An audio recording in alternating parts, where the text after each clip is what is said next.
Hello, kamusta tayong lahat?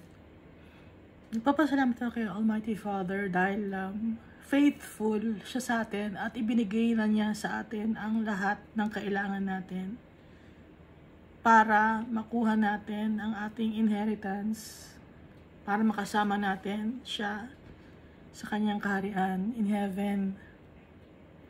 Lahat ibinigay na ni Almighty Father. At ibinigay na rin ni Jesus Christ pati ang kanyang buhay para sa atin. So, kung makikita natin dito sa Genesis chapter 22, kinausap ni Almighty Father si Abraham at ang pinapagawa niya Almighty Father kay Abraham ay isacrifice ni Abraham yung kanyang anak na si Isaac. Sabi ni Almighty Father, "Take now your son, your only son, whom you love, Isaac, and go to the region of Moriah and offer him there as a burnt offering on one of the mountains of which I shall tell you." Yun ang sinabi ni Almighty Father kay Abraham. Nadali ng kanyang anak na si Isaac at magiging burnt offering si Isaac. So verse 3, so Abraham got up early in the morning, saddled his donkey. So agad-agad na sumunod si Abraham. Wala siyang tanong si Abraham. So yung mga kasamang servant si Abraham, isinama na rin niya syempre si Isaac kasi siya ang magiging burnt offering. Iniwan niya yung kanyang mga servant at umakyat si Abraham kasama si Isaac doon sa region of Moriah para i-offer si Isaac as burnt offering. So itinali ni Abraham si Isaac. Una nagtatanong si Isaac kung asan ang lamb for burnt offering. Abraham said, "My son, God will provide for himself a lamb for the burnt offering." So the two walked on together. Tapos gumawa na si Abraham ng altar. Tapos inarrange na rin niya yung wood na gagamitin niya. At itinali niya si Isaac. Bound Isaac, his son, and placed him on the altar on top of the wood. So nasa ibabaw na ng kahoy si Isaac. Abraham reached out his hand and took the knife to kill his son. But the angel of the Lord called to him from heaven and said, "Abraham, Abraham." So sumagot si Abraham, "Here I am." The Lord said, "Do not reach out your hand against the boy and do nothing to harm him. For now I know that you fear God with reverence and profound respect, since you have not withheld from me your son, your only son of promise." So nakita ni Almighty Father na faithful si Abraham. Nagagawin niya ang lahat, sundin lang ang pinag-utos ni Almighty Father at nagtitiwala si Abraham kay Almighty Father.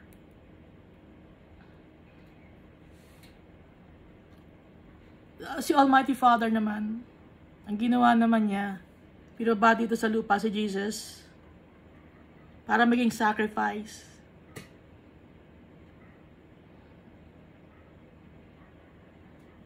So makikita natin na faithful si Almighty Father sa atin.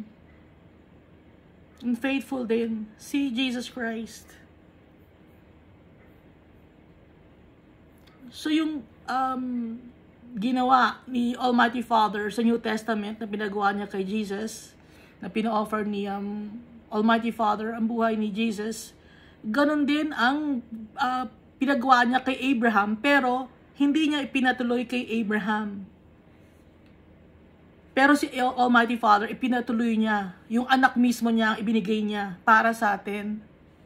So nakikita nyo yung comparison ng dito sa Old Testament sa New Testament.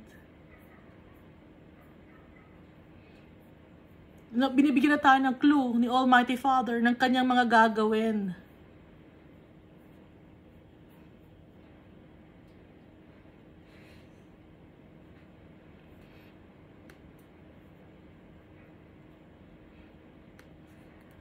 Okay? So, yun yung kay Abraham. Ngayon, dito naman kay Moses, yung sa Passover, no? Kaya nagkaroon ng Passover feast or Feast of the Tabernacle.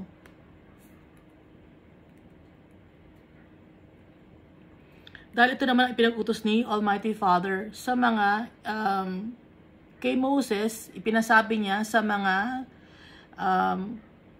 Israelites kung ano ang gagawin. Dito sa Exodus chapter 12. And the Lord spake, King James Version to, no? And the Lord spake unto Moses and Aaron in the land of Egypt, saying, This month shall be unto you the beginning of months. It shall be the first month of the year to you.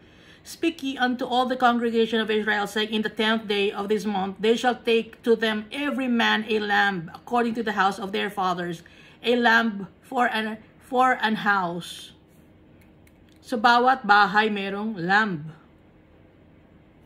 And if the household is be too little for the lamb, let him and his neighbor next unto his house take it according to the number of the souls.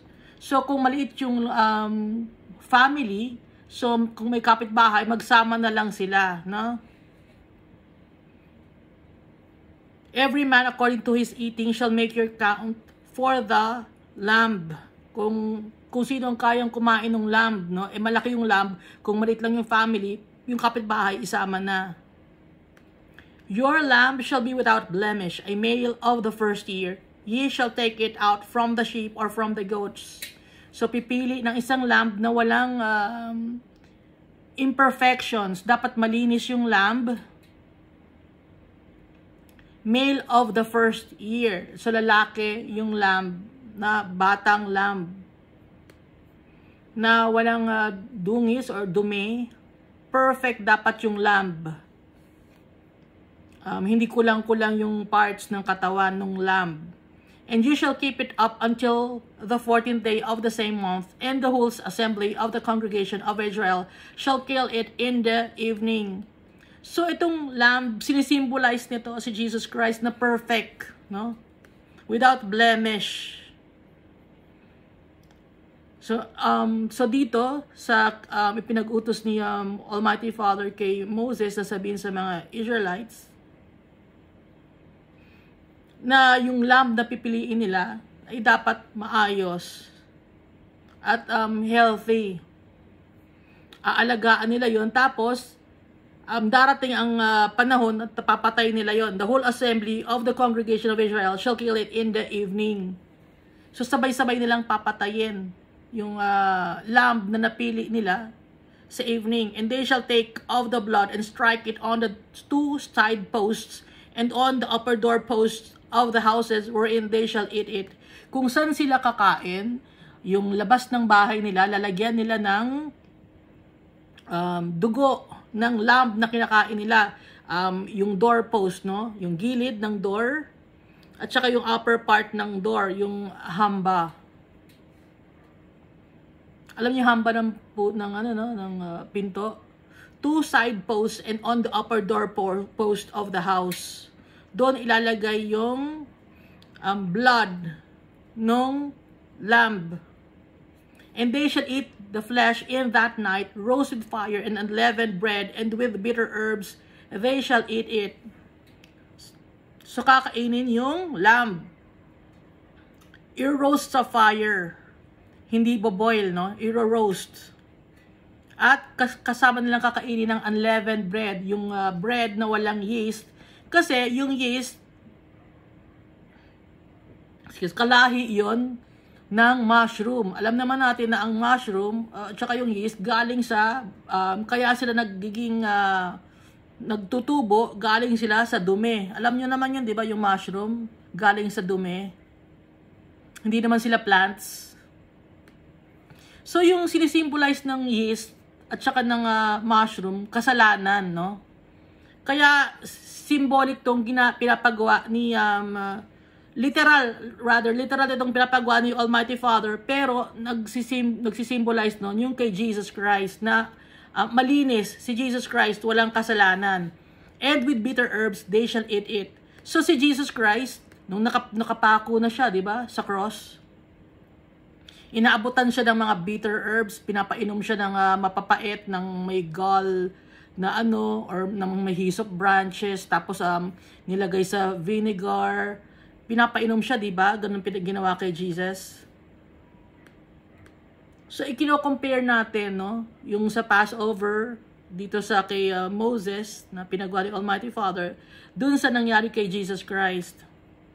At saka, yung time mismo, nitong Passover, same ng time nang nangyari kay Jesus nung inoffer niya yung kanyang sarili. Na binigay sa atin siya ni Almighty Father. Eat not of it raw, nor sodden at all with water, but roasted fire, his head, with his legs, and with the pertinence thereof. So, buo yung lamb na ihahain, na i-roast. So, si Jesus Christ, buo siyang ibinigay sa atin ni Almighty Father. Buong buo. Walang kulang. Yung blessing sa atin ni Almighty Father, si Jesus Christ, buong buo niyang ibinigay yung kanyang nag-iisang anak na mahal niya.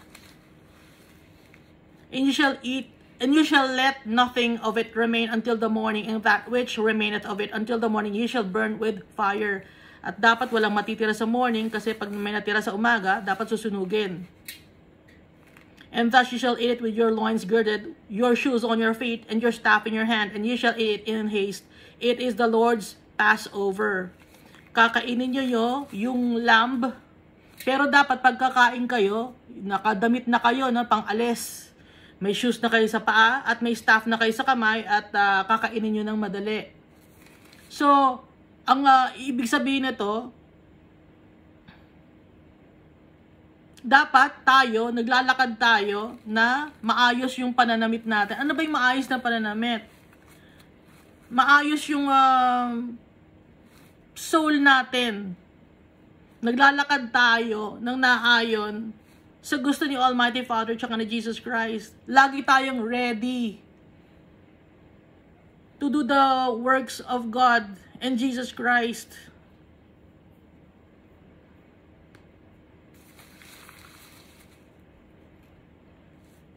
For I will pass through the land of Egypt this night, and will smite all the firstborn in the land of Egypt, both man and beast. And against all the gods of Egypt I'll execute judgment. I am the Lord. So, dadaan yung, si Almighty Father, sabi niya, I will pass through the land of Egypt. Kasi yung Egypt, sinisimbolize nito yung kasalanan ng tao. Ngayon, yung mga tao na hindi susunod kay Almighty Father, mai-smite or papatayin. Lahat ng mga madudumi, mawawala. I will execute judgment. I am the Lord. So, si Jesus Christ, sa pagdating niya sa atin, sa pagdating ni Jesus Christ sa kanyang second coming, dapat lagi tayo, malinis tayong nag-aantay kay Jesus Christ sa kanyang pagdating. Dahil, He will execute judgment. And the blood shall be to you for a token upon the houses where ye are. And when I see the blood, I will pass over you. And the plague shall not be upon you to destroy you when I smite the land of Egypt. At pag nakita yung blood sa door, sabi dito, sa book ng Exodus, pag nakita yung blood ng door, ng blood ng lamb sa door, hindi mamamatay yung mga tao na nandun sa bahay. So tayo, kino-compare natin So tayo, pag nasa sa atin yung blood of Jesus Christ, malilinis tayo sa kasalanan natin. Hindi tayo mamamatay. Hindi tayo mamamatay ng second death.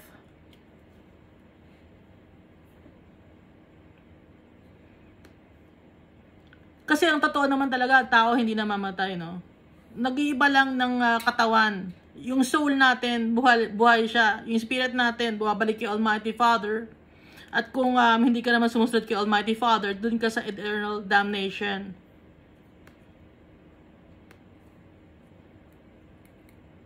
Kaya dapat, importante yung blood ni Jesus Christ na maglinis sa kasalanan natin, magtiwala tayo kay Jesus Christ. Dahil ang nakalinis sa atin ay ang kanyang dugo.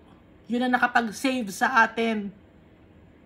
Para hindi tayo mamatay ng second death. And this shall be unto you for a memorial, and you shall keep it a feast to the Lord throughout your generations. You shall keep it a feast by an ordinance forever. Sabi ni Almighty Father, forever na aalalahanin. Nung dumating si Jesus Christ, natigil ba nating alalahanin? Nakalimutan ba natin nung dumating si Jesus Christ? Hindi. Nung dumating si Jesus Christ, napalitan yung lamb ng si Jesus Christ. Okay? Napalitan. Dito, lamb. Sa Old Testament, nung dumating si Jesus Christ, ibinigay niya yung buhay niya sa atin, napalitan ni Jesus Christ, mas naging perfect. Kaya forever na ordinance yun, kautusan ni Almighty Father, na forever na dapat magtiwala tayo sa blood ni Jesus Christ.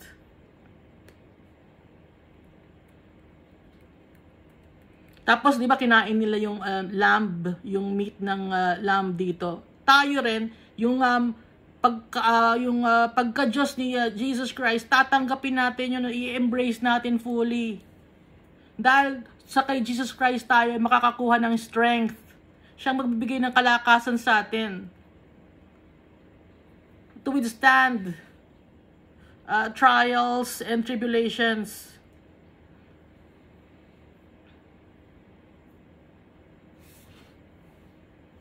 "7 days shall ye eat unleavened bread, and even the first day ye shall put away leaven out of your houses, for whosoever ateth leavened bread from the first day until the 7th day, that soul shall be cut off from Israel." So 1 week nakakain sila ng unleavened bread dito. Ang 7, kaya 7 days, kasi 7 is a complete number.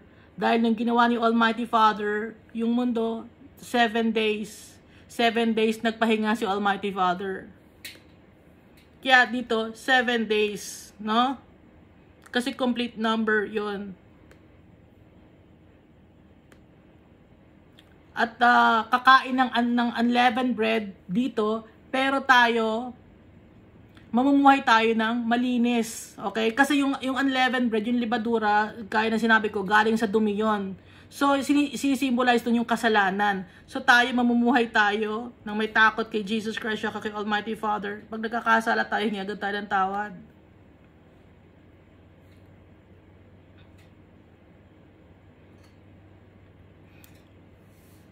So, nakikita na natin yung comparison dito sa Old Testament na sakto sa araw ng Passover sa New Testament. Kasi dito sa Old Testament, animal na lamb ang pinatay. At kaya na-save yung mga Israelites, nakapunta sila sa land of promise na Israel. It's because of the blood of the lamb. So tayo, makakapunta tayo sa kaharian ni Almighty Father because of the blood of Jesus Christ. Dahil mapapatawad tayo sa ating mga kasalanan, masasave tayo. Dito sa mga Israelites, yung Israel ang land of promise. Sa atin, ngayon, ang land of promise sa atin ay ang eternal kingdom of the Almighty Father. Yun ang promise sa atin. At yun din ang promise sa atin ni Jesus Christ.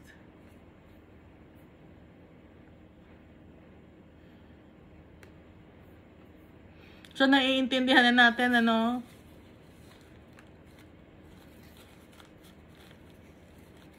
hindi ko nabasa sa kahit saan, hindi ako nakapag-aral ng Bible. Nagbabasa ako ng Bible, pero hindi ako nakapag-aral sa Bible school. Hindi ko nabasa sa kahit na anong leaflet. Hindi ko nabasa sa kahit sa anong internet. Wala akong binasa. Ang binabasa ko lang, Bible. Maiintindihan natin ang Bible. Dahil hihingi natin ang guidance ni Almighty Father through the power of the Holy Spirit. Kung may pagyayabang man ako, ang pinagyayabang ko, si Almighty Father, tsaka si Jesus Christ.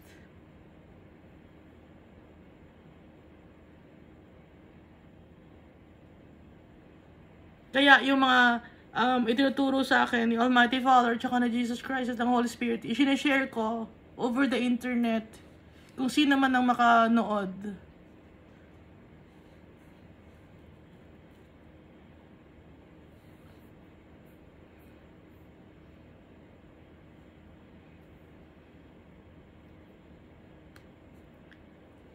Pag binabasa ko to, no, yung si Jesus Christ, nung binigay niya yung buhay niya para sa atin, yung pinako siya, nahihirapan din ako na basahin.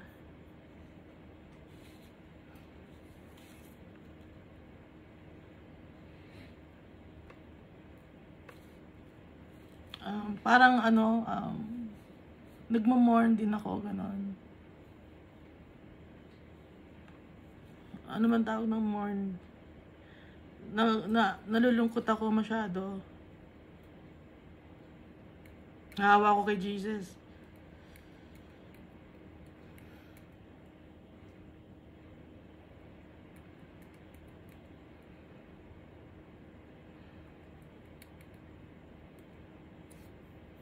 So, dito tayo no, sa Luke chapter 23.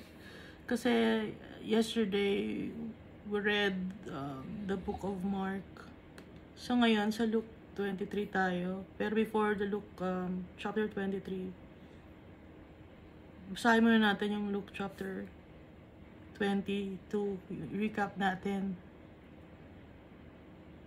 Na dito, yung nagpaplano ng patayin si Jesus Christ. Jewish feast of the unleavened bread, called the Passover feast.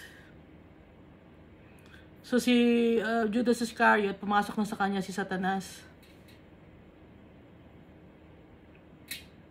At natuwa naman ang mga chief priests at mga scribes dahil ibebetray ni Judas si Jesus. Natuwa sila nung lumapit sa kanila si Judas.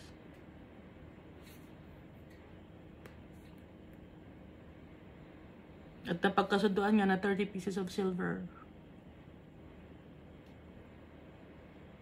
So alam ni Jesus yon. Kahit hindi magsabi si Judas, napupunta siya sa mga scribes and chief priests para makipag-ayos. Alam ni Jesus.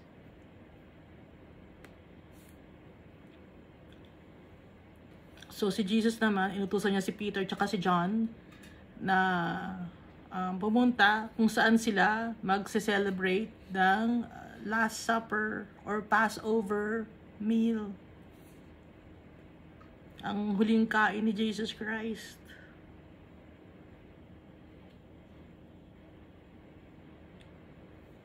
So walang bahay si Jesus Christ, wala siyang sasakyan, wala siyang kabayo, nanghiram lang siya ng colt. At ito, ang guest room ay hiniram lang din.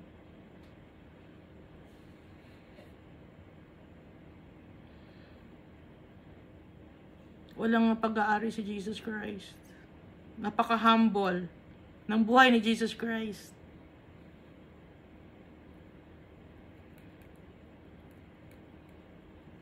At dito nga ay kumain na sila ng the Lord's Supper. At namamaalam na rin siya sa kanyang mga disciples. At sinabi ni Jesus Christ, "This bread is my body that I am giving for you. Do this to remember me." So, aalalahanin natin. Maalala natin si Jesus Christ. Dahil yung katawan niya, ibinigay niya para sa atin. Yung katawan niya, i-ingest natin. Not literally, but metaphorically speaking. Para pagkunan natin ng lakas. Nutrients. Mga ganon. Yun ibig sabihin nun. Kung ano yung mga ginawa niya sa kapwa-tao, nung nandito siya sa lupa, ganon din ang gagawin natin. In the same way, after supper, Jesus took the cup and said, "This cup shows the new agreement or new covenant that God makes with His people. This new agreement begins with my blood, which is poured out for you." So ito yung para mapatawad tayo sa ating mga kasalanan. So si Jesus Christ dito, sa Old Testament, nuulit ko, siya yung lamb. Dito sa New Testament, siya na to. Yung kanyang dugo, yung kanyang body. At dito sinabi niya na merong isa ang magbe-betray sa kanya. At the Son of Man will do what God has planned, but how terrible it will be for that man who gives the Son of Man to be killed. Terrible or nakakalungkot ang mangyayari dun sa tao na magbibigay siya, kung ibibigay siya sa mga chief priest, nakakalungkot. Terrible ang mangyayari. So nagtanong ang mga apostles, sino sa kanila ang magbe-betray. At nagtatalo-talo sila kung sino ang greatest. Pero tinuruan sila ni Jesus Christ na maging servant. So tayo rin, tinuturuan tayo ni Jesus Christ na maging servant. Kung yung master natin, si Jesus Christ, nagpakumbaba siya, tayo din. The greatest among you should be like the youngest, and the leader should be like the servant. So pag may mga Christian leader na naglilider-lideran, na nagyabang-yabang, na nagpapaserve, hindi ganoon si Jesus Christ.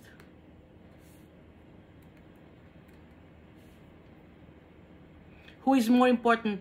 The one sitting at the table or the one serving him? You think the one at the table is more important, but I am like a servant among you. Sabi ni Jesus.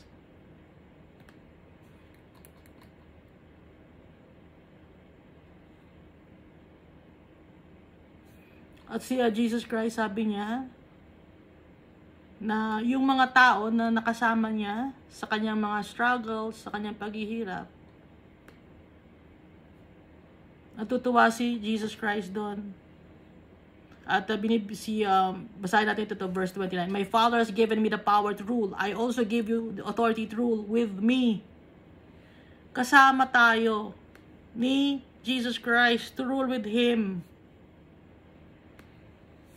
Kung hindi natin iiwan si Jesus Christ, kung magtitiwala tayo sa Kanya, magkakaroon tayo ng pananampalataya sa Kanya. You will eat and drink at my table in my kingdom. You will sit on thrones and judge the 12 tribes of Israel. Sabi ni Jesus Christ. So pinapalakas niya yung loob ng mga disciples niya kasi iiwan na niya. Don't lose faith, sabi ni Jesus Christ, kasi si Simon, Satan has asked me to sift you as wheat. Pero pinagpray kita, Simon. Kasi si Simon, parang tayo. Idinidikit ni Jesus yung lahat ng mga disciples ni Jesus, alaga niya. Idinidikit niya lang sa kanya, sinasama niya lang lagi. Si Simon, kasi nanganganib si Simon. Si Peter, kaya si Simon Peter, meron siyang insecurity. Kaya kung makikita ninyo sa story, no, laging si Simon na nagsasalita, kasi laging gusto siyang may patunayan. Kasi nga insecure siya. At alam ni Jesus yon, alam ni Jesus bawat ugali ng kanyang mga disciples. Kaya ang napili ni Satan na isift as wheat ay si Simon, kasi nga may insecurity si Simon. Pero alam naman natin na si Judas, tapos na talaga yon, kay Satan na talaga yon. Ngayon ito si Simon ang pinagpe-pray ni Jesus na magkaroon ng lakas ng loob.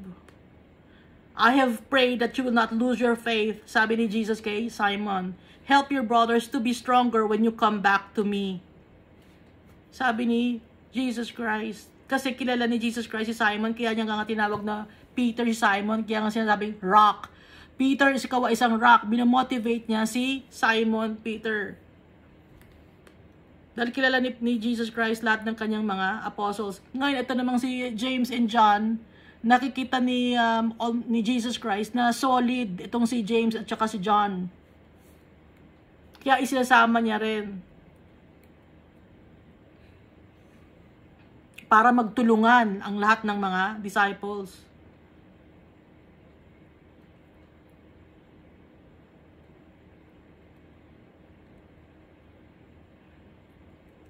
Sinabi rin ni Jesus na 3 times dideny siya ni Peter.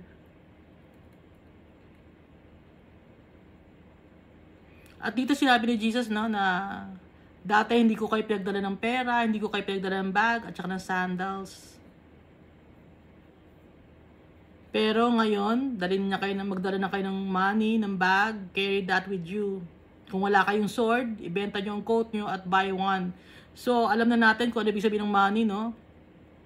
Yung money, ibig sabihin nito, hindi ito yung literal na money, kundi treasure. Yung binabanggit ni Jesus, hindi ito puro literal na mga bagay. Yung money, sinisimbolize na yung treasure. Yung treasure na tinuro niya sa kanyang mga disciples. Dala-dala lagi nila yon. Keep it, no? Dahil magagamit nila yon. Dahil nga aalis na si Jesus. Kaya yung mga itinuro ni Jesus, i-keep nila. At saka yung sword, yun yung salita ng Diyos. No? Yung sword, yun yung pananggalang natin sa mga trials and tribulations and temptations. Kaya importante ang salita ng Diyos. Yun ang sword, ibig sabihin, sword, word, no? Kasi ang salita ng tao, matalas yun. Yun ang sinisimbolize ng sword, yung word of God. So dito, nagpunta na siya sa Garden of Gethsemane. Nagpray siya. Kasama niya si Peter, James, and John para magbantay sa kanya. Para maging witness kung anong mangyayari. At alam naman natin na si Peter ay may dala ng sword, no? So habang nagpe-pray si Jesus, he was full of pain.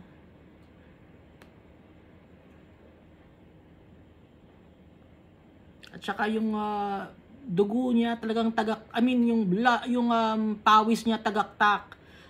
Adrenaline rush, tapos yung dibdib niya, syempre tao siya, nagpapalpitate. Kaya nga siya pinagpapawisan dahil tao siya. Sobrang pawis niya, as if he were bleeding. Para siyang yung pawis niya parang dugo, hindi dugo yung pawis niya, no? As if he were bleeding or like drops of blood. Pero hindi talaga, literal na blood yon. Para lang, alam niyo ba yung dugo pag pumapatak, no? Ganon, yung sweat ni Jesus parang patak, ang lalaking patak. Yung iba naman sabi, totoong dugo. Pero hindi, tinuturo niyo ng mali ang tao. Nakalaga dito, as if he were bleeding. I-invento yung iba. So, nakatulog, no, si Peter, James, and John dahil nga sobrang pagod nila at sobrang lungkot din nila. Nag-iiyakan sila. Their sadness had made them very tired.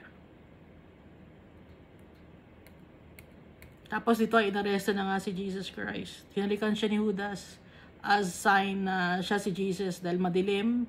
Inuulit natin na alam ko na sabi ko na yung iba, uulitin natin uli. Na may dadalang clubs and sword yung mga nanghuli kay Jesus Christ.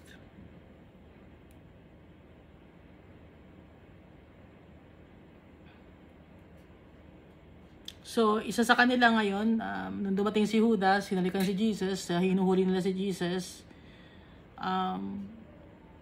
Nakipaglaban si Peter. Tinagpas niya natagpas niya yung tenga ng kamag-anak ng high priest. Servant of the high priest, pero kamag-anak na rin niya yun. At pinagaling ni Jesus yung tenga nung servant ng high priest. Ang pangalan ng servant ng high priest, pinangalanan na si Malchus.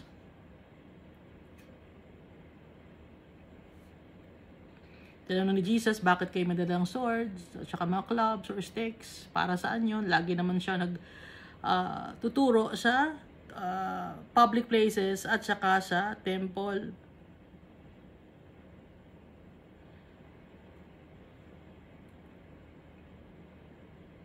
So, nung inaresto nila si Jesus, tinali syempre nila, tinutulak-tulak nila. Nagtakbuhan na ang mga disciples, lahat. Walang natira. So, ang nangyari naman ngayon, si John ang pumasok sa courtyard dahil kilala siya ng high priest. Ang ginawa ngayon ni John, lumabas siya, dahil doon din na si Jesus no, sa courtyard.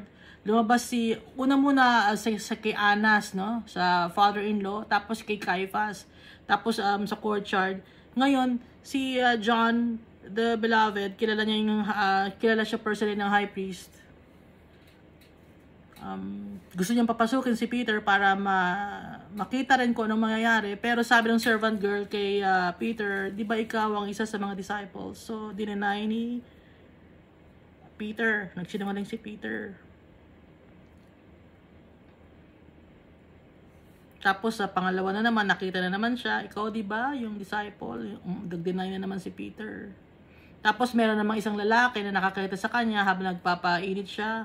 Dahil nga nung time na yun, parang may bonfire, madilim kasi wala namang kuryente nun. Nakilala siya na, kasi yung tinagpas niya ng tenga, nakilala siya, kamag-anak kasi ng lalaki. Sabi ng lalaki, di ba ikaw ang isa sa mga disciples? Natandaan ang mukha ni Peter. Pero sabi ni Peter, hindi na naman. So, 3 beses niya dinanay si Jesus. At yung rooster nag-crow. At umiyak si Peter. Nung nag-crow yung manok, yung rooster, tumingin si Jesus kay Peter. Nakita ni Jesus si Peter. At dito, umiyak si Peter sa kanyang ginawa. Malaking naging kasalanan ni Peter, no? Nagsinungaling siya, dinenay niya. Alam naman natin na ayaw ni Almighty Father tsaka ni Jesus Christ ng sinungaling.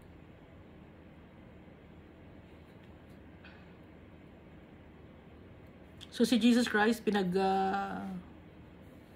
pinagtatawanan na siya ng mga guard doon. Pinaglalaruan siya, tinatakpan yung kanyang mukha. Binabatukan siya, sinasampal siya, sinusuntok siya.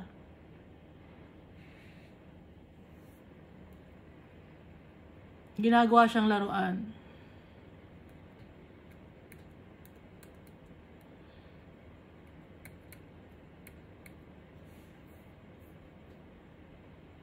At sabi ni Jesus, tinatanong siya kung hinahanapan si Jesus ng kasalanan or nagawang mali, pero wala silang makitang kapintasan ni Jesus Christ. Pero dito, if I tell you I am the Christ, you will not believe me, and if I ask you, you will not answer. But beginning now, the Son of Man will sit at the right hand of the powerful God. They all said, then you are the Son of God. Yes, you are right when you say that I am. Tapos, yung ano sinabi ni Jesus ko yun, sumigaw na ng blasphemy, yung chief priest, sigawan na sila, nakakita na sila ng kasalanan ni Jesus kunyari. Pero hindi naman kasalanan ni Jesus yun, totoo naman siyang anak ng Diyos. At ang bago pa man siya bigyan ng i-interrogate, bago pa man siya interviewin, alam na nila, napapatayin nila. Gumukuha lang sila ng proof, kunyari. Pero alam na nila, napapatayin talaga nila. Desidido sila. Okay? Desidido. Ang mga Jewish leaders. and scribes and Sadducees sa Sanhedrin, desidido sila patayin si Jesus. So dito na tayo, no? Sa Luke chapter 23, and the whole multitude of them arose and led him unto Pilate. So dinala siya kay Pilate. And they began to accuse him, saying, we found this fellow perverting the nation. Nakita namin itong lalaking ito na ginugulo niya ang bayan. At pinagbabawalan niya na magbigay ng tribute kay Caesar or tax kay Caesar, saying that he himself is Christ a king. So alam na natin na kasilungalingan ang sinasabi ng mga Jewish priests. And Pilate asked him, art thou the king of the Jews? And he answered him and said, thou sayest it. So tinanong siya ni Pilate, ikaw ba ang king of the Jews? Ikaw na nagsabi nun. Then said Pilate to the chief priests and to the people, I find no fault in this man. Wala siya nakikitang kamalian kay Jesus Christ. Alam ni Pilate na kaya ibinigay or kaya nila gustong patayin si Jesus Christ dahil iinggit sila kay Jesus Christ. They are enemies of Jesus. And they were the more fierce, saying, he stirred up the people, teaching throughout all Jewry, beginning from Galilee to this place. Marami siyang ginagawa sa malawak na lugar, marami siyang sinasabi.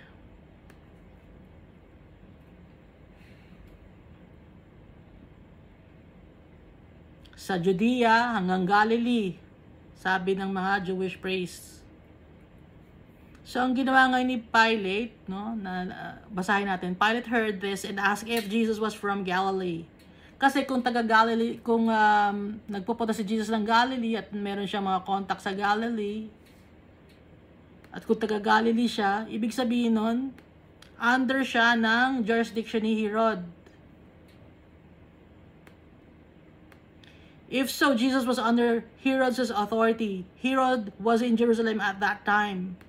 So Pilate sent Jesus to him. So nasa isang lugar lang sila, no? Nasa courtyard, praetorium, isang lugar lang yon, malapit lang yon. When Herod saw Jesus, he was very glad. Natuwa si Herod, nakita niya si Jesus kasi kilala si Jesus Christ dahil nga gumagawa ng miracles at nagtuturo. At galit na galit sa kanya ang mga Jewish leaders. Kaya nakilala si Jesus Christ. Maraming mga pinapagaling, maraming natutulungan. He was very glad. He had heard about Jesus and had wanted to meet him for a long time. Matagal nang gusto makilala at makita ni Herod si Jesus. Herod was longing or hoping to see Jesus' work a miracle. So, gusto ni Herod na magpakita ng miracle si Jesus. Anong gusto niyang mangyari? Gusto niya maging clown si Jesus, no? Na ito, miracle to. Parang ganun. Gusto niyang maging entertainment. Gawing entertainment si Jesus. Itong si Herod.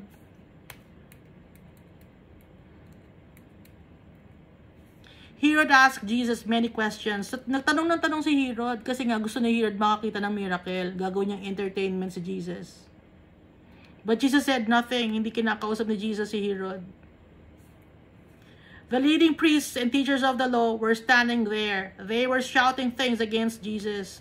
So kasama ni Jesus, yung mga Jewish leaders nagnonood, sigaw sila ng sigaw.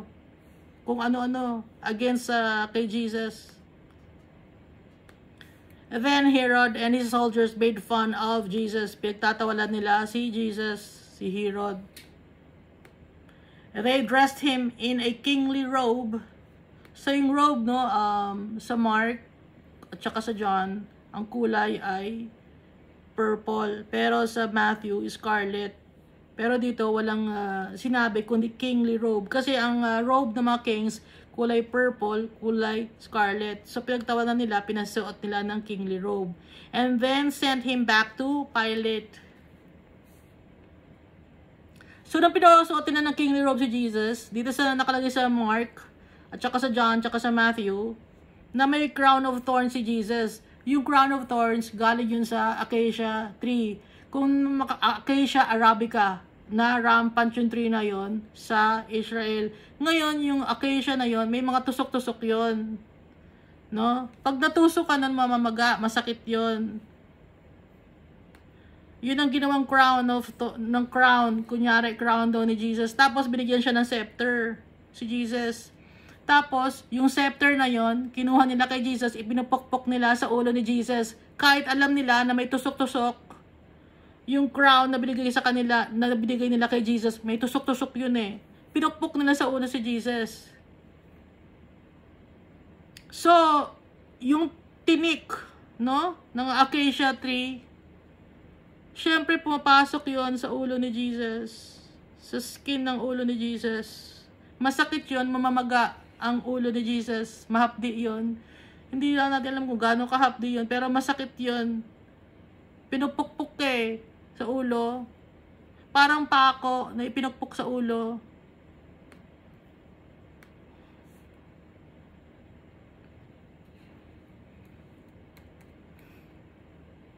In the past, Pilate and Herod had always been enemies, but on that day, they became friends. Naging magkaibigan si Pilate tsaka si Herod dahil kay Jesus.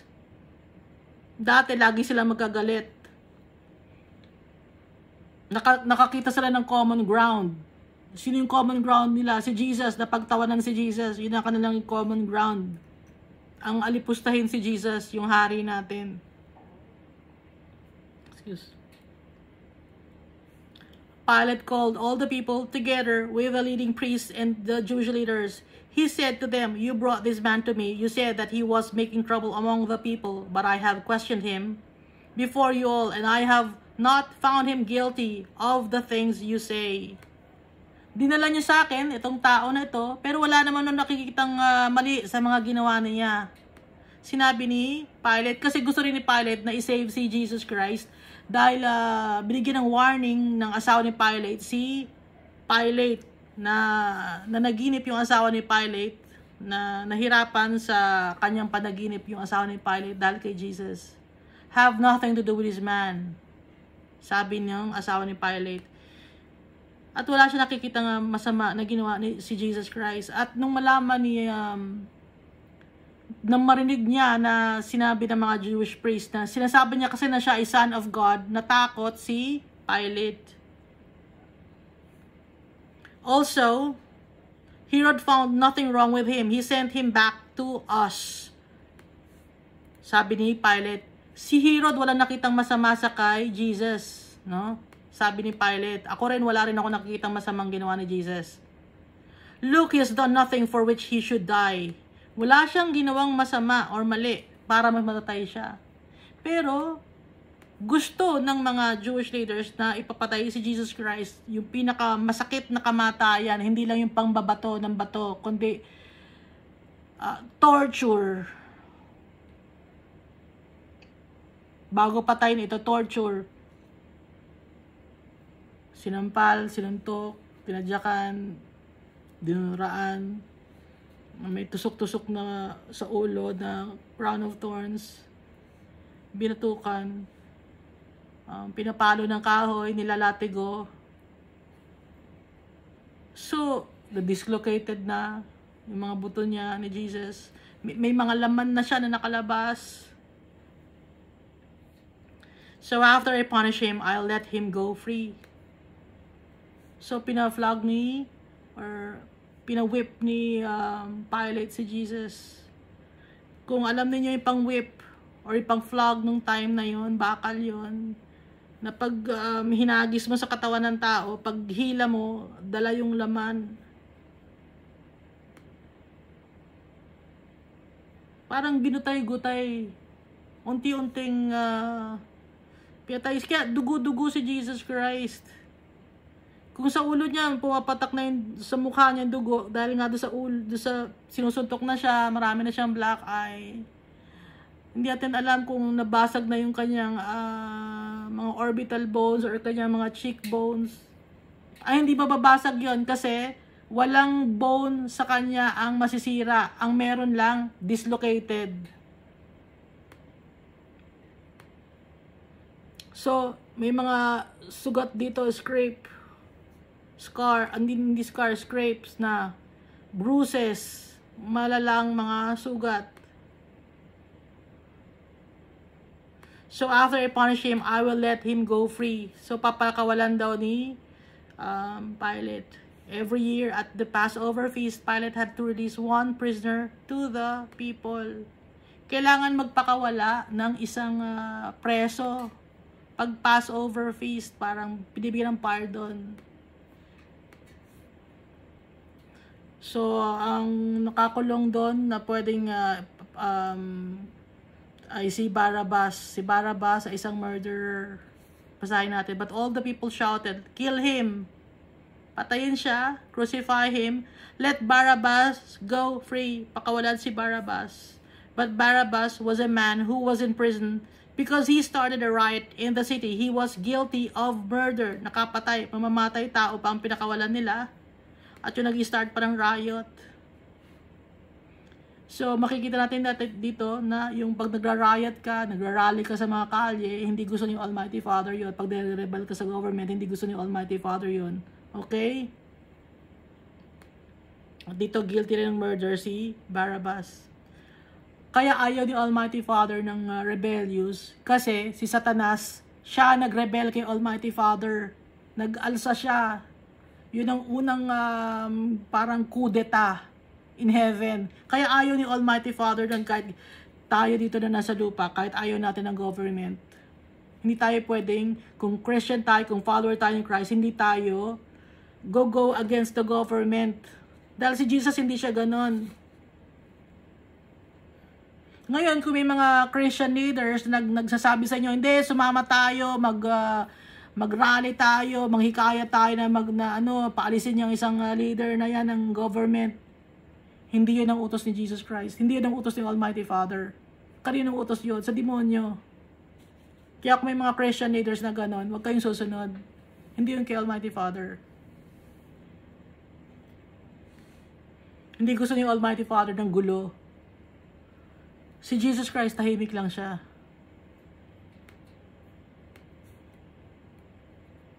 Nagkakaintindihan tayo? Naiintindihan niyo ba yung gusto kong sabihin? Pilate wanted to let Jesus go free, so he told this to the crowd, but they shouted again, "Kill him on a cross." Patayin siya, i-crucify siya. Gusto pakawalan ni Pilate si Jesus. Inuulit ko lang, kung gusto niya ng gulo sa government, hindi kayo follower ni Jesus Christ.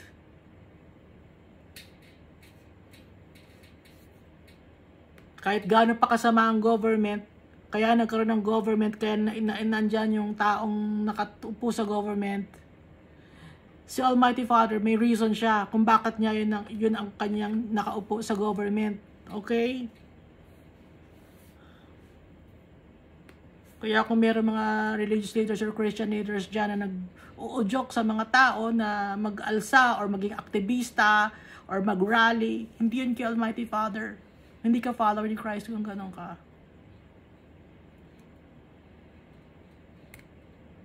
Bugay matutuwa pag nagkakagulo.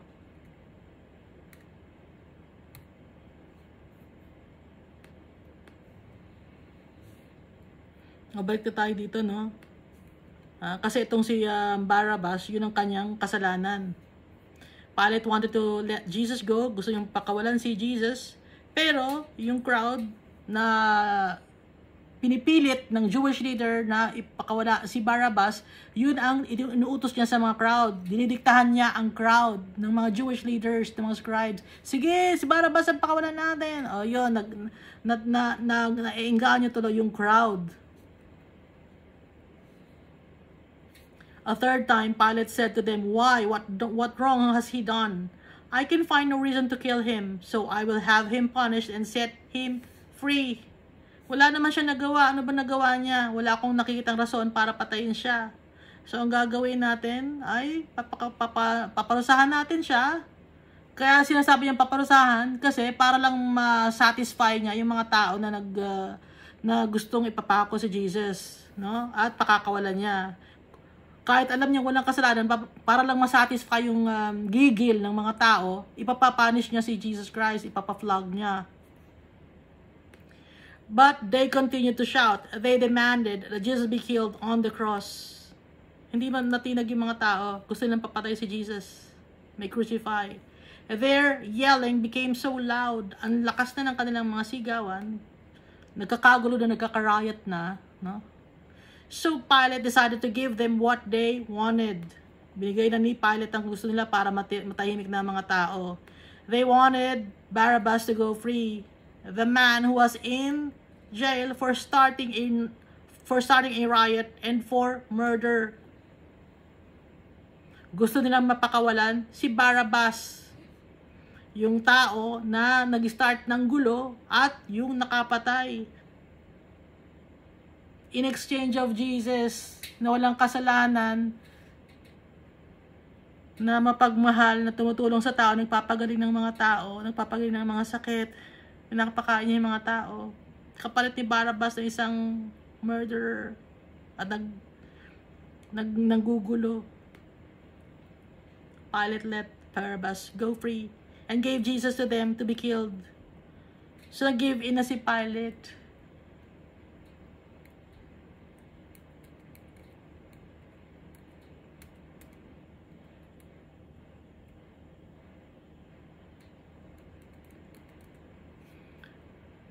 The soldiers led Jesus away. So, kinuha na ng mga soldiers si Jesus. Pero bago yun na nakuha na si Jesus ng mga soldiers, syempre nagkaroon ng battalion of soldiers, pinagsasampal si Jesus. Talagang pinagkaisahan nila si Jesus. Si Jesus tahimik lang habang binubugbog. Tapos nung papunta na siya sa Golgotha, buhat-buhat niya yung kanyang sariling cross. Pero dahil sa bugbog sarado na siya, wala pa siyang kain, nanghihina na yung kanyang katawan. May mga blood vessels na siyang pumutok.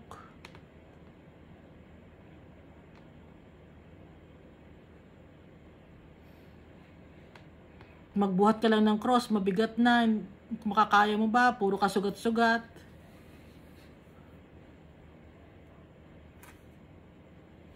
So at that time, there was a man coming into the city from the fields. His name was Simon, and he was from the city of Cyrene. Si Simon, Cyrene. Simon the Cyrene. Galing siya sa fields. Galing siya sa fields, papunta siya sa city. Napadaan siya. So si Jesus, hindi na niya mabuhat yung kanyang cross. Kaya ang ginawa ng mga soldiers, the soldiers forced Simon to carry Jesus' cross and walk behind him. So pinilitan ng mga soldiers si Simon the Cyrene na buhatin ang cross ni Jesus.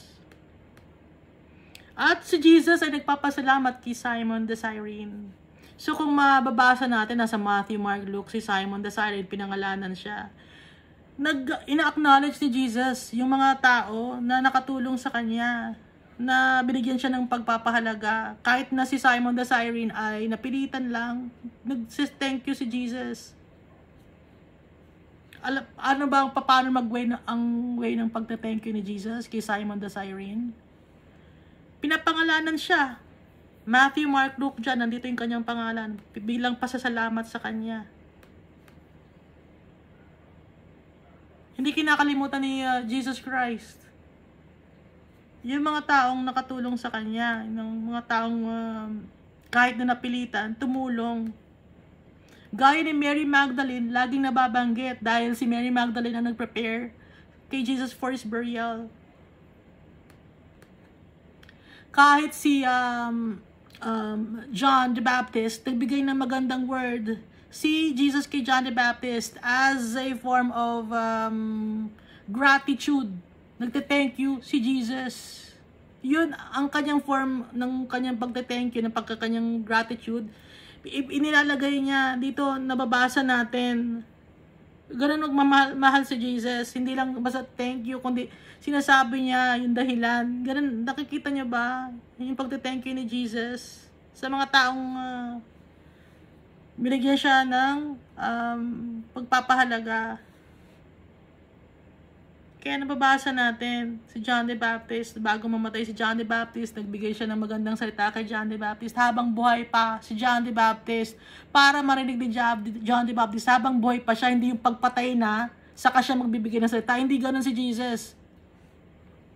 Kaya tayo, gagayahin natin si Jesus habang buhay pa ang tao, mamahalin natin, magbibigay tayo ng gratitude sa mga tao. Ganun yung pinapakita sa atin ni Jesus. Lahat ng mga tao na nakatulong sa atin, magbibigay tayo ng gratitude, magti-thank you tayo. Dahil yun ang ganun ang ginagawa ni Jesus. Kahit itong kay Simon the Cyrene na napilitan lang, form of thank you ni Jesus to, na binibigyan siya ng parangal. Dahil binabanggit siya dito sa Matthew, Mark, Luke, and John. A large crowd of people was following Jesus. Maraming sumusunod kay Jesus. Binabantayan siya. Some of the women were sad and crying. May mga babae na mga followers si Jesus, umiiyak. Nagsiserve kay Jesus, tsaka sa mga disciples, sinutulungan yung mga babae na sa pagluluto, sa paglalaba, kung ano man ang mga kailangan ng mga disciples, na kung may pabibilin or kung ano man, no? May mga servant din na mga babae na matitino.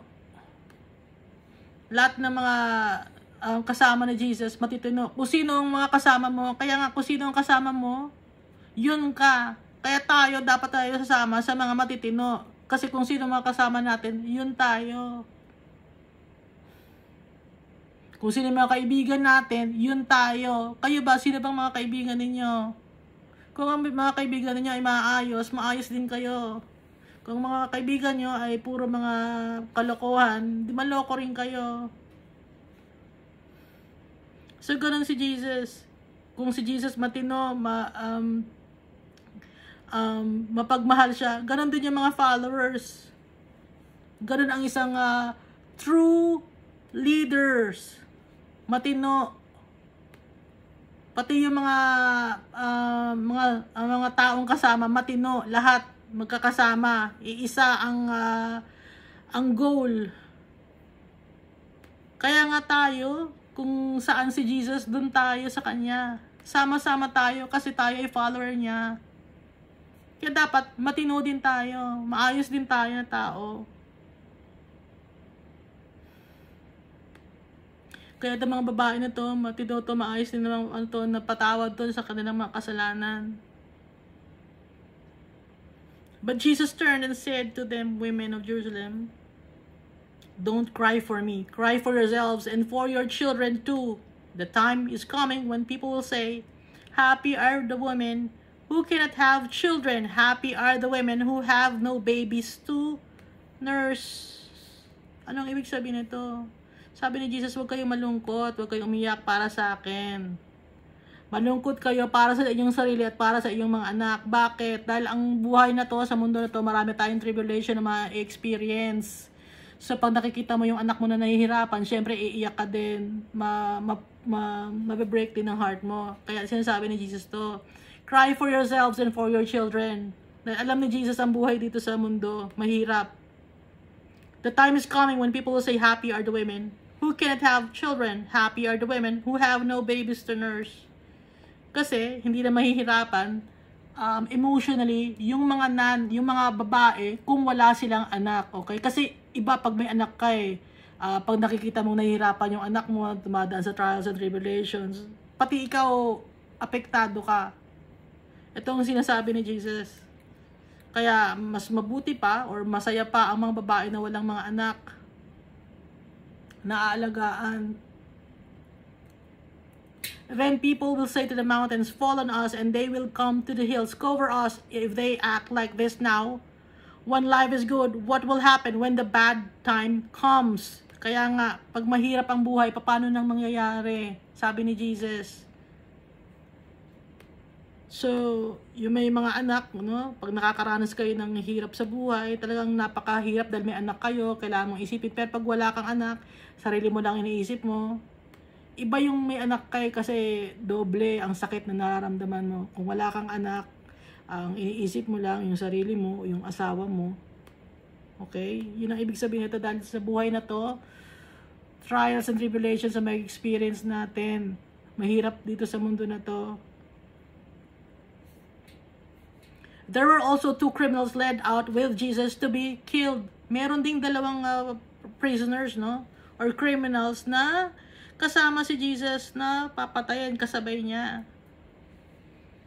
Jesus and the 2 criminals were taken to a place called the Skull or Golgotha.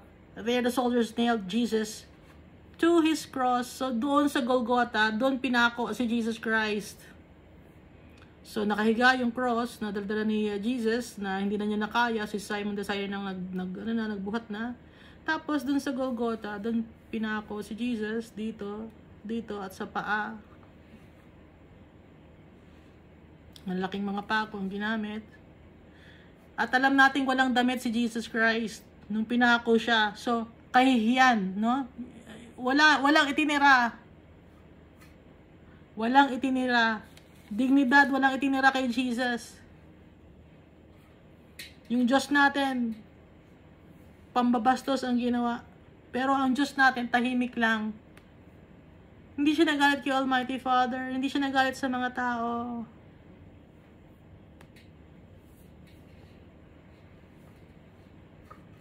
They also nailed the criminals to their crosses, one beside Jesus on the right, and the other beside Jesus on the left. So, magkabila, left and right. Jesus said, Father, Father, forgive them, for they do not know what they are doing. Si Jesus pa nagsabi na patawarin yung mga tao na nagpapapako sa Kanya, yung nagkukondena sa Kanya. Si Jesus pa nagsabi. Kung tayo to, nagmumura ng mga tao, diba? Inhumane yan, masama yan, ididemanda ko kayo, ganon, diba? Si Jesus hindi. Hindi nakakuha si Jesus ng justice dito sa mundo. The soldiers threw lots to decide who would get his clothes. So yung clothes niya, yung garment, yung clothes niya, tsaka yung inner garment niya, no? The people stood there watching. So, ang ginawa nila, game of chance, yung ginawa nila sa damit ni Jesus, yung outer clothing, hinati sa 4 yun, kasi 4 sila nagsusugal doon. Tapos, yung inner garment naman ay dahil walang seam, no? Seamless yung inner garment ni Jesus. They drew lots kung sino makakakuha. Ayaw din ang paghatian kasi sayang, dahil yung tela, sayang, madalang yung ganong tela, yung ganong damit, inner clothing. The people stood there watching. The leaders made fun of Jesus. So, may mga tao, habang nakapako na si Jesus, dugo-dugo si Jesus na nakahubad. Hirap na siyang huminga. Pinako siya, 9 in the morning.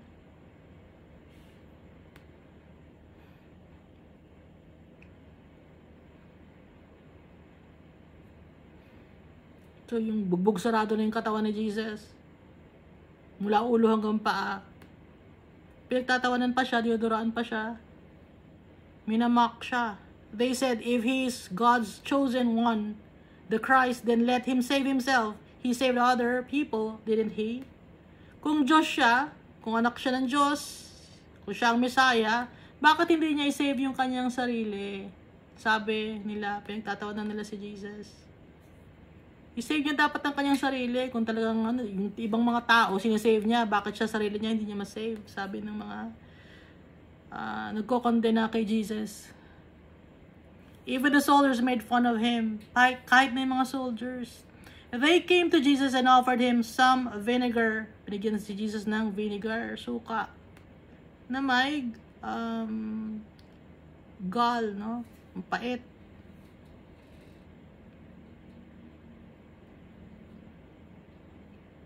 So, ito is vinegar or sour wine na nakalagay dito sa Book of Mark.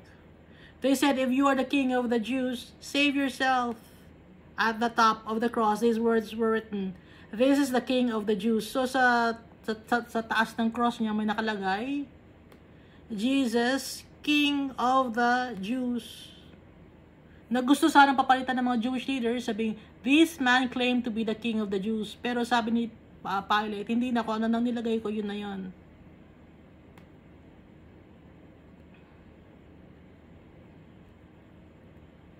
One of the criminals began to shout insults at Jesus. Aren't you the Christ? Di ba ikaw si Kristo? Then save yourself and save us too.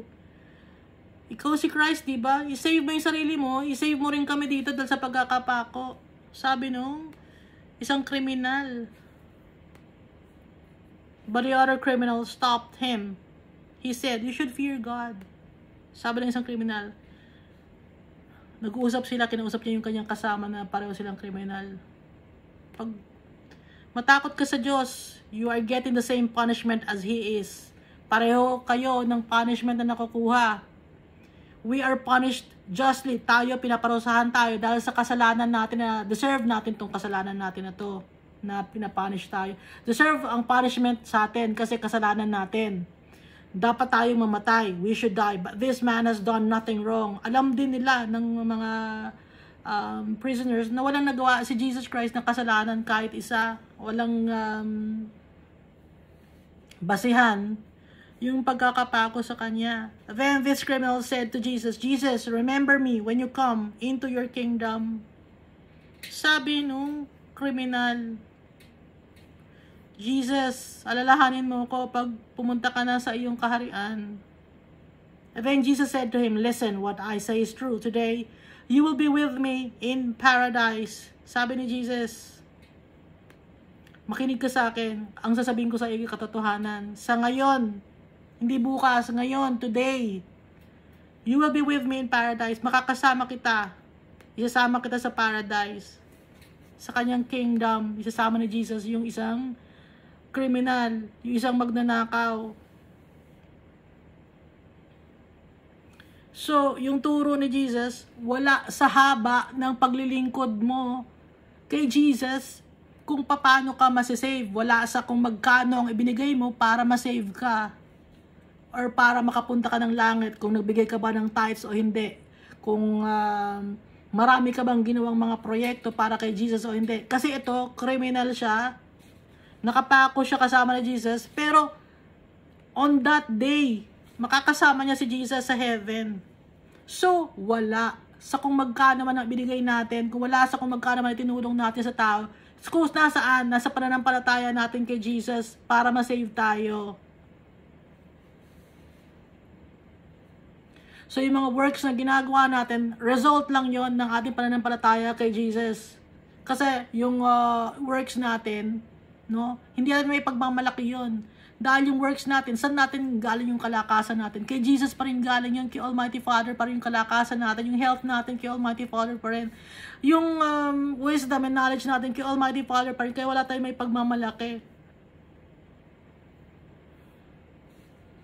Kaya ang pananampalataya natin kay Jesus, yun lang makakapag-save sa atin, yung kanyang blood. Magkaroon tayo ng faith sa kanya, magtiwala tayo. Yun lang ang ina-ask sa atin ni Almighty Father tsaka ni Jesus Christ. Dahil pag nagkaroon tayo ng faith kay Jesus Christ tsaka kay Almighty Father, lahat na sa buhay natin, sunod-sunod na. So kaya nga, kung may pananampalataya kay Jesus, i-obey natin siya, yung katuruan niya, para magkaroon tayo ng fruits, no? So, in fruits of the Holy Spirit, love, joy, peace, forbearance, kindness, faithfulness, gentleness, and self-control. So, hindi sa dami kung magkano ibinigay mo o ano itulong mo sa tao, kundi yung sa pananampalataya mo. Dahil resulta, yung works natin, resulta yun ng pananampalataya natin. Kasi, di ba, faith without works is dead. Ngayon, kung may pananampalataya ka, sumusunod na yung gawa mo. Okay? Resulta. Nagkakaintindihan tayo doon, di ba?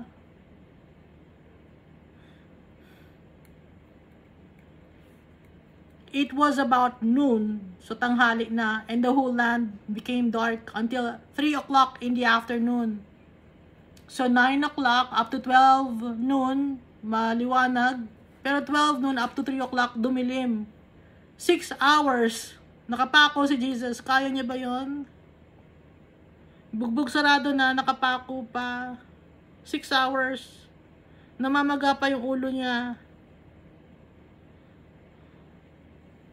May sugat-sugat pa siya sa likod, sa katawan. Dislocated yung mga bones niya. Walang nabali sa bones niya, dislocated lang, nawala na sa linya. There was no sun.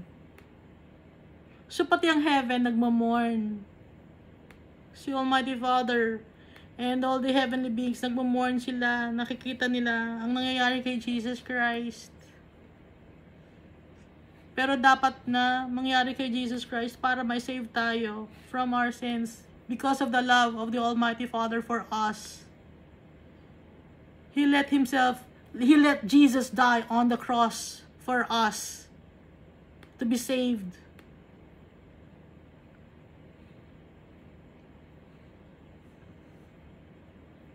The curtain, there was no sun. The curtain in the temple, kurtina, no, or your veil, no, yung veil sa temple, was torn into 2 pieces. So, ibig sabihin ito, nasira na ang temple. Symbolically speaking, pag yung curtain nasira ng from top to bottom, parang pinunit na papel. Kasi kung galing sa bottom yung pagkakasira ng curtain, 2 tao ang naghila ron kasi mataas yon, no? 2 taong hila. Hindi, galing sa taas ang pagkaka-torn. So pataas yon, galing sa itaas pababa. So hindi na importante ang temple kasi nung ibinigay ni Jesus ang kanyang buhay, yung temple ni Jesus tsaka ni Almighty Father nasa puso natin, lagi natin silang daladala. Jesus cried out in a loud voice, "Father, I give you my life." After Jesus said this, he gave up his spirit or he died. Sa ibang version, it is finished, sabi ni Jesus. So lahat nagawa na niya, natapos na niya yung kanyang mission in life. Natapos niya. Yung pinapagawa sa kanya ni Almighty Father. The army officer, yung officer ng army, o yung centurion, there saw what happened. He praised God, saying, "I know this was a good man." Pero huli na. Namatay na si Jesus. Nung ma-realize ng centurion yung nangyari kay Jesus. Dahil ang nangyari ay nagkaroon ng lindol, no? Nung namatay si Jesus, nagkaroon ng lindol. Dito sa Matthew chapter 27 verse 52, the tombs were opened and many bodies of the holy ones who had fallen asleep were raised. So yung tombs, ibig sabihin nito, hindi to yung parang zombie na naglabasan na yung mga namatay na, kundi yung soul nila, yung kaluluwa nila nakita ng mga tao. Kasi kaya sinasabing the tombs were opened kasi doon sila huling inilagay, no? Ngayon yung soul ng mga tao na mga naging righteous people sa paningin ni Almighty Father, bumukas kasi yung heaven, kaya nakababa dito sa mundo, naka-visit sa mga tao, nakita, marami nakakita. At saka dito sa Matthew chapter 27 verse 53, and coming out of the tombs after his resurrection, pagkatapos ng resurrection, meron ding nakita ng mga tao. They entered into the holy city and appeared to many. No? So 2 beses nung namatay si Jesus, na bumukas yung langit, at saka yung resurrection, bumukas din ang langit.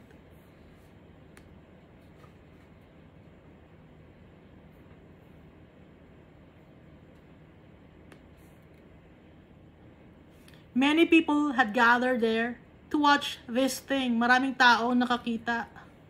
When they saw what happened, they returned home. They beat their chests because they were so sad. Nalungkot sila sa ginawa nila. Huli na ang lahat, no? Huli na ang lahat. Nagsisi sila. Yung mga taong nanonood, those who were close friends of Jesus were there. Some were women who had followed Jesus from Galilee. They all stood far away from the cross and watched. Pero alam naman natin na si John ay malapit kay Jesus Christ, kasama niya si Mary, kaya nakapagsabi si Jesus Christ bago siya mamatay na, "Woman, this is your son, son, your mother."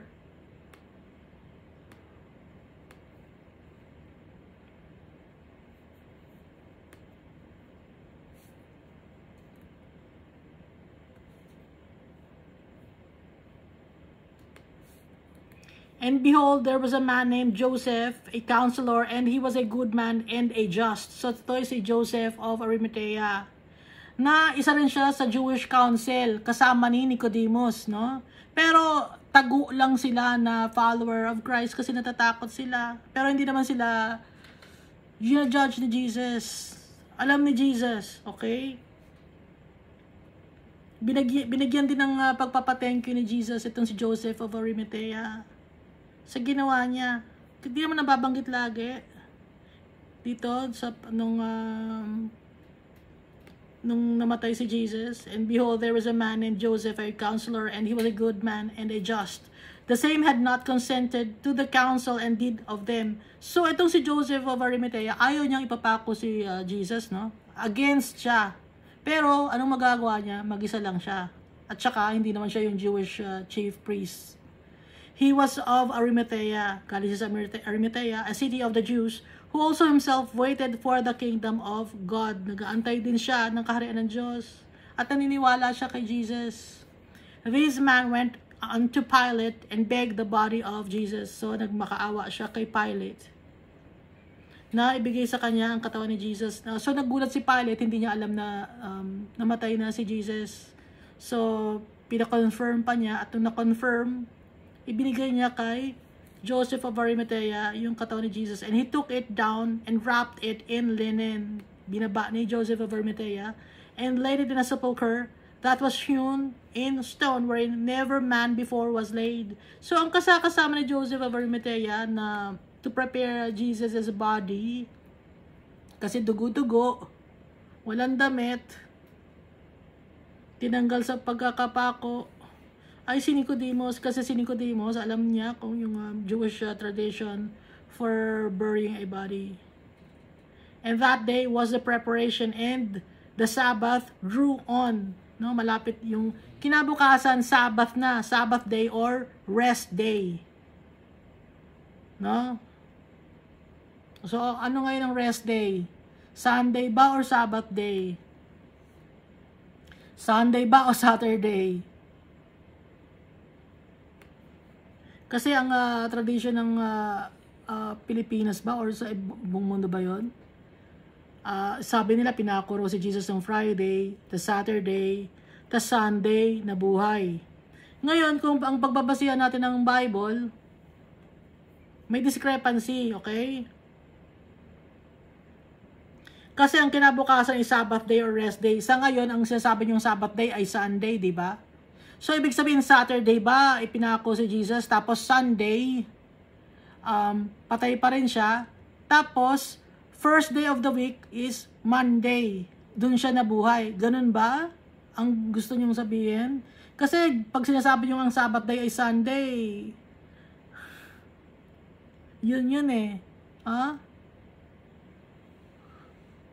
Pero, kung sasabihin naman ninyo, na hindi, Sunday, Sunday na buhay si Jesus. Kung Sunday na buhay si Jesus, Sunday ba ang first day of the week?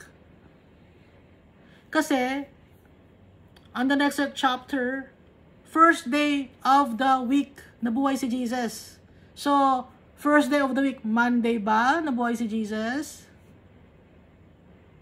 Or, first day of the week ba ang Sunday? Nagkakaroon kayo ng kaguluhan sa isip ninyo. No? Kasi hindi tayo nagbabasa ng Bible. Hindi ko alam kung saan kinuha ng mga nag-imbento. Ang tagal-tagal na lang inimbento, hindi na naisip, hindi sila nagbabasa ng Bible.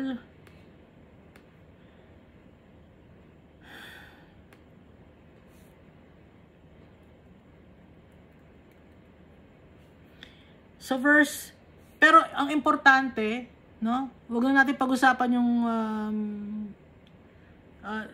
yung day, no? O sige, tuwan-tuwa naman kayo, huwag na pag-usapan yung day para maswelto na kayo. Ang importante, namatay si Jesus at nagbuhay muli after 3 days. Yun ang importante, nabuhay siya. Siya lang ang nabuhay. Wala nang iba, pati body niya, dala-dala niya, hindi lang spirit. And the women also which came with him from Galilee followed after and beheld the sepulchre and how his body was laid. So, pati yung mga babae na galing sa Galilee, sinundan si Jesus yung body niya.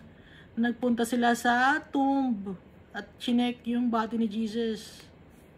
So verse 56, and they returned and prepared spices and ointments and rested the Sabbath day according to the commandment. So ang Sabbath day ba? Sabado ba to o Sunday? So nag-rest sila on the Sabbath day. May dadala silang spices and ointments dahil yung para sa body ni Jesus Christ. Sa aalagaan nila yung body ni Jesus Christ.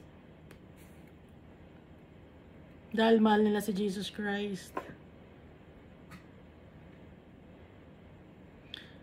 Bigyan ko lang kayo ng sample. Sa Luke chapter 24 verse 1. Now upon the first day of the week, very early in the morning, they came unto the sepulchre, bringing the spices which they had prepared, and certain others with them. So, first day of the week. Ano bang first day of the week? Is it Sunday or Monday? Binibigyan ko na ka ng example. Actually, hindi to example. This is the truth. First day of the week na buhay si Jesus Christ.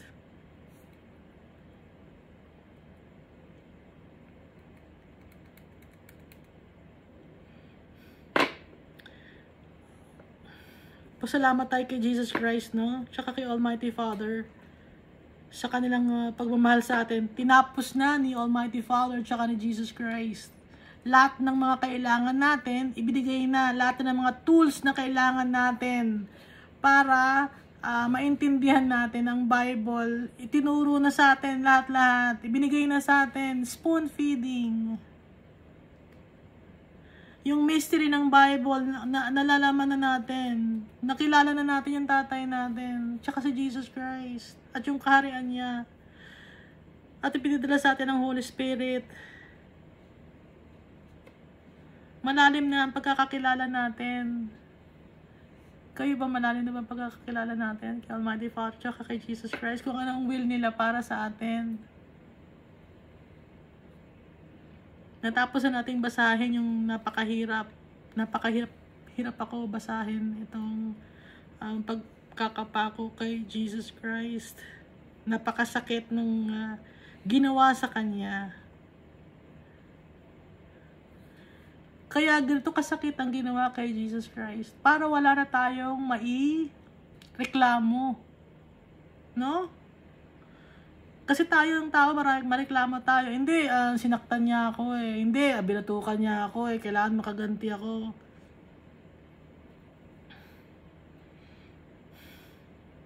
Wala nang mas matindi pa sa nangyari kay Jesus. Yung nangyari sa kanyang mga disciples, wala yun. Yung nangyari kay Peter na kung paano siya pinatay, wala yun. Hindi yung maiko-compare kay Jesus Christ. Yung ginawa kay Stephen, na binato lang ng bato o namatay, wala yun. Sa nangyari sa experience ni Jesus Christ.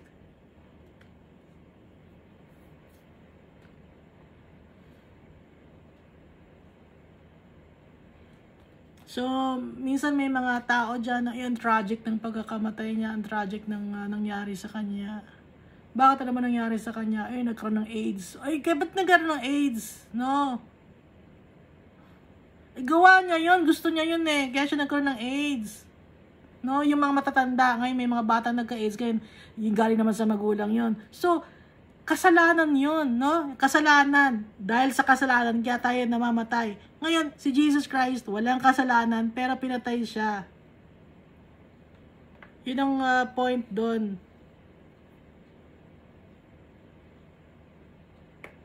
Yung iba namatay sa cancer. O, ba't ka namatay sa kumakain ka ng mga ganyang pagkain. O, sasabihin tragic ang kinamatay. Wala naman nagiging tragic pa sa nangyari kay Jesus Christ.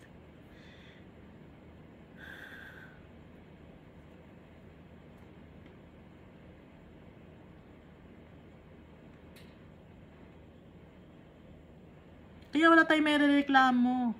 Hindi, walang justice akong nakuha. Wala tayong may reklamo.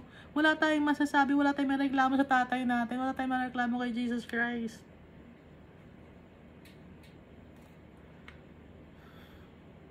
Puros pagmamahal ang binigay nila sa atin.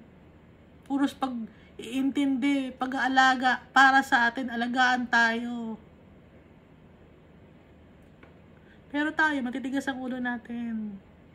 Ang tingin lang kasi natin, dito lang sa mundo. Hindi tayo nakatingin dun sa perspective ni Almighty Father tsaka ni Jesus Christ. Hindi tayo nakatingin sa mga plano ni Almighty Father tsaka ni Jesus Christ eh. Nakatingin tayo dito sa mundo, yung kung anong gusto nating mangyari sa buhay natin. Kaya nakakandaloko-loko yung buhay natin. Gawa natin. Tayo mismo ang gumagawa sa mga decision making natin.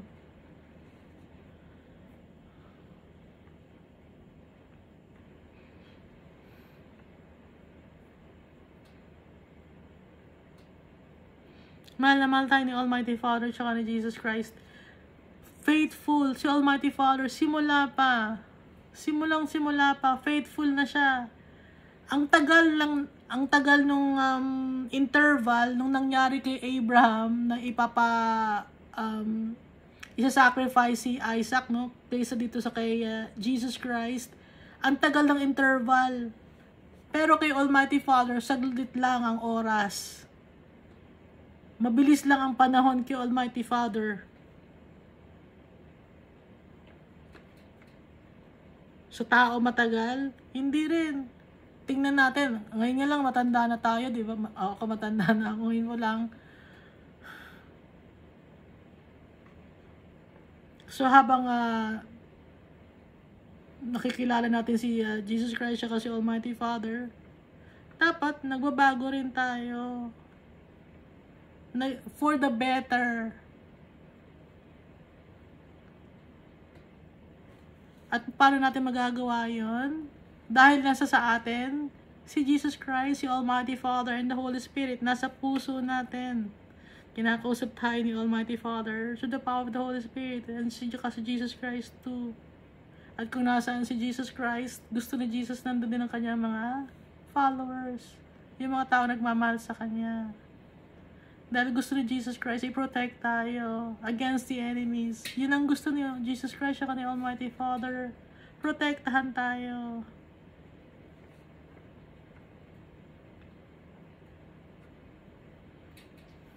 Kaya lagi tayong magpe-pray. Lagi tayong magbabasa ng Bible. Kasi ang Bible ang katotohanan. Dahil si Jesus Christ ang katotohanan. Tsaka si Almighty Father. Thank you, and God loves us all so much.